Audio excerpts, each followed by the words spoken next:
요번에 우리 에너지 전략해서 자린고비 상 받았잖아요. 지금은 에너지 설계사로 일도 하고 있거든요. 언니는 어떤 계기로 해서 에너지를 아끼게 되었나요? 나는 보릿고개 시절부터 새마을운동 대한민국 성장 과정을 지켜봤잖아.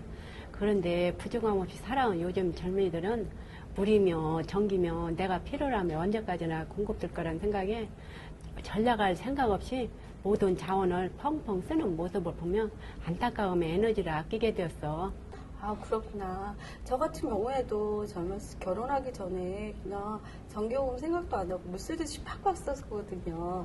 근데 결혼하고 나서 보니까 전기요금이 너무 아까운 거예요. 예전에 친정엄마가 말씀했었던 생각이 드는 거예요. 엄마가 따라다니면서 뭐 전기불 꺼라, 뭐 긴팔 입어라, 뭐 그런 식으로 귀찮아했거든요. 여름엔 좀 시원하게 지내고 싶고 겨울엔 또 따뜻하게 지내고 싶잖아요.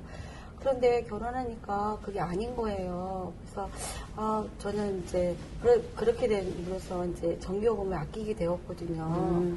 그런데 언니는 어떤 것부터 아끼게 되었나요? 우리 집도 전기요금 아끼는 것부터 실천했었어.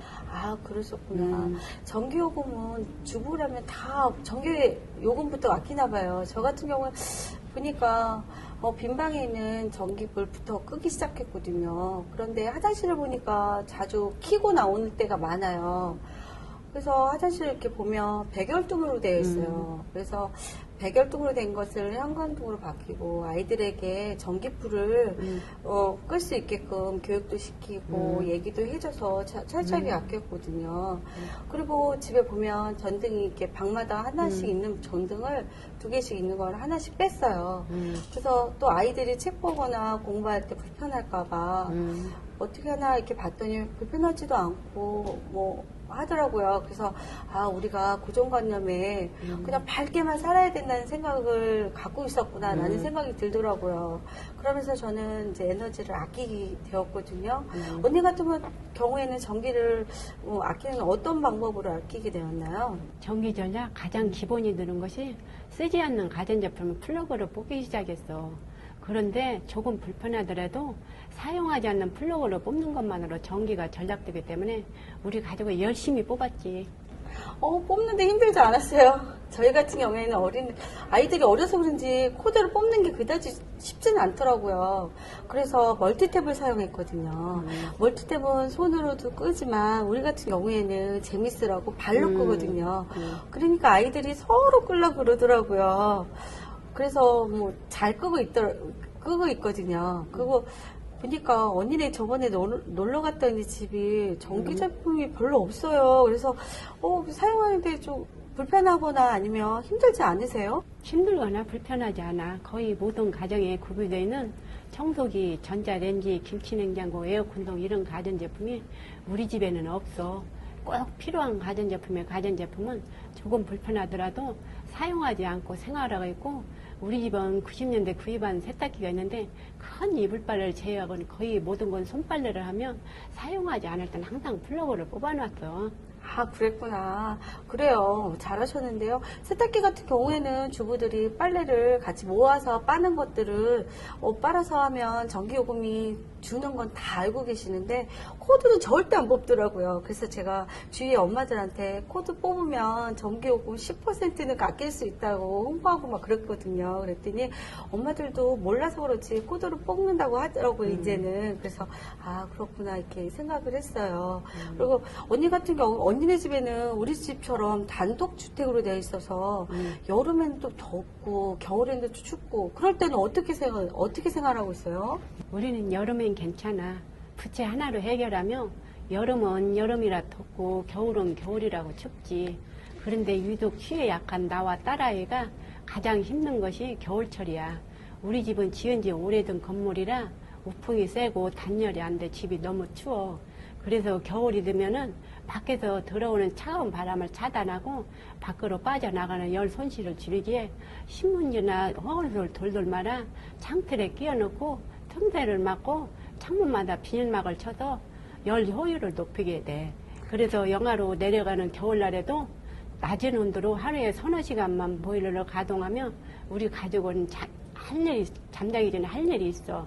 뜨겁게 끓인 물을 플라스틱에 담는 거야. 뜨거운 물통을 이불 속에 넣어두면은 이불 속이 금세 따뜻해지고 또 이불 속을 따뜻하게 유지시켜주거든. 처음엔 스테인리스 주전자에 뜨거운 물을 담아 이불 속에 넣고 자다가 금속 특성상 너무 뜨거워 발이 되거나 뚜껑이 열려서 시행착오도 있었지만은 지금은 우리 집 겨울철이 되면은 이불 베개와 함께 잠자리에 필수품이 되었어. 어우, 좋은 방법인데요. 올겨울에 저도 한번 생활해봐야 되겠어요. 그리고 우리 같은 경우에는 언니네 집처럼 단독주택에다가 창문도 많잖아요. 그래서 에어박을 하고 했는데도 도시가스 요금이 만만치 않게 나오더라고요. 그래서 안 되겠다 싶어서 이제 방에 한 칸만 빼놓고 다른 데는 다 보일러를 잠궜어요. 그래서 하나만 넣고 뭐 내복에 실내복에 5리터 잠바까지 입었는데도 그렇게 해갖고 생활했더니 진짜 반은 줄었어요. 근데 생각을 해봤더니 아이들한테 무작정 아끼다는 것은 아니라고 생각되더라고요. 그래서 안 되겠다 싶어서 좀 즐겁게 에너지를 좀 아끼면 어떨까 싶어서 아이들하고 놀이처럼 했어요. 밤에 이제 그림자 놀이도 하고 뭐 이렇게 촛불로 해서 뭐 그때 있었던 일이나 무슨 뭐 옛날 이야기도 해주고 여러 가지 얘기를 했더니 아이들이 너무 재밌어 하는 거예요. 제일 재밌어 했던 거는 우리가 이제 어렸을 때 뭐 놀았던 것들을 뭐 있던 노래 뭐 여러 가지 이야기를 해줬더니 너무 재밌어 하는 거예요. 그래서 우리는 이제 이렇게 재미있게 에너지를 아꼈어요. 근데 언니 같은 경우에는 식구들이 뭐 그까짓 거 에너지 왜 아끼냐 뭐 그렇게 협조는 잘 안 해주지 않았어요? 우리 가족은 협조는 잘해. 그런데 결혼하여 분가한 아들내미가 우리 집에 왔을 때 냉기도는 집안을 공개해서 생활하시는 부모님을 보면 걱정되는 마음에 에너지 전략도 좋지만 좀 따뜻하게 지내시라고 투정을 부렸어. 그때는 항상 말하지.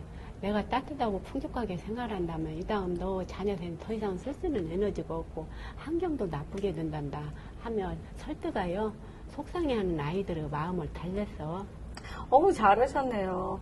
너나 없이 에너지 전략 안 하고 팍팍 쓰다가는 진짜 우리 아이들 세대는 너무 힘들게 살 건 당연하잖아요. 그래서 저도 아이들한테 전기 요금을 아껴서 좀 환경을 좀 해갖고 너네들도 좋은 세상에 살아라 이렇게 얘기를 했었거든요. 그랬더니 아이가 우리 1학년짜리 우리 아들이 하는 말이 화장실 물을 닦으면서 하는 말이 엄마 난 전기요금도 아끼지만 지금 환경도 아끼는 거지 라고 하는데 너무 뿌듯했어요. 엄마들이 진짜 아이들을 사랑한다면 에너지부터 아껴야 될 것 같아요. 그래서 완전 더 이상 짓지 않고 또 좋은 환경을 아이들한테 물려주는 게여야 될 것 같아요. 언니는 지금 엄마들 이렇게 보면 전기요금에 관심 없는 엄마들도 가끔 있거든요. 그럼 엄마들한테 어떤 말을 해주고 싶어요? 이런 말을 해주고 싶어. 필요하면 언제든 버튼 하나 사용으로 편리하게 사용되는 에너지들이 하루아침에 사용할 수 없게 될 거라는 생각을 하면 난 너무 아찔해. 그렇게 되면 온 도시가 어두워지고 그에 대한 각종 범죄가 발생하며 나라 전체가 혼란에 빠질 수도 있어. 에너지 전략 작은 행동으로 안정되고 건강한 사회를 만드는데 작게나마 도움이 된다는 자긍심을 갖고 소중한 자원을 아끼고 사랑하여 보내주신 그대로 잘 갖고 다음 세대에 물려주자고 말하고 싶어. 맞아요. 그래서 저는 에너지를 아껴서 지금 우리가 이제 이렇게 사용하는 게 어떤 건지 이렇게 전략 방법을 엄마들한테 얘기해줘서 더 이상 원전 짓지 않게 뭐 우리 노력할 수 있게 엄마들한테 얘기 좀 해요. 그래, 우리 열심히 노력해서 우리 아이들이 좋은 환경에서 편리한 생활을 할 수 있도록 해보자. 그래 언니. 그래서 우리 좋은 환경에서 우리 아이들이 뛰어놀 수 있게끔 해줘요.